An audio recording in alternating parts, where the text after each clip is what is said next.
আজ আপনাদের যে সবজিটা রান্না করে দেখাবো, এই সবজিটা আমার খুবই প্রিয়।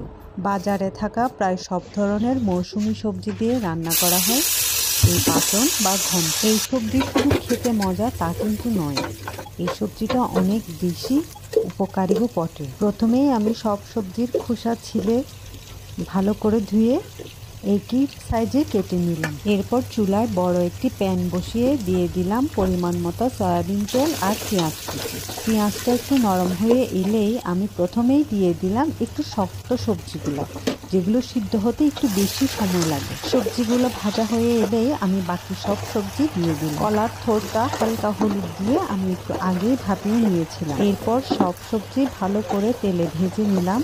দিয়ে দিলাম সিদ্ধ করা 3 রকমের ডাল।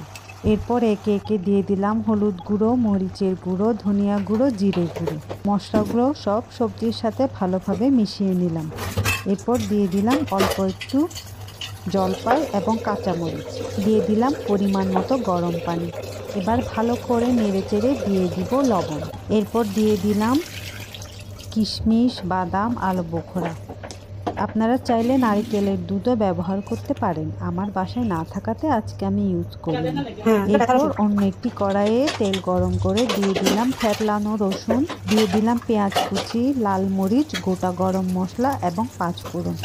ওগুলো একটু ভালো করে গরম হয়ে এলেই আমি অল্প একটু সবজি ওইখানে দিয়ে দিই। কড়াইয়ে ঢাকনা দিয়ে 2 মিনিট আমি রান্না হতে দিব, তাইলে খুব সুন্দর একটা সুগন্ধ আসবে।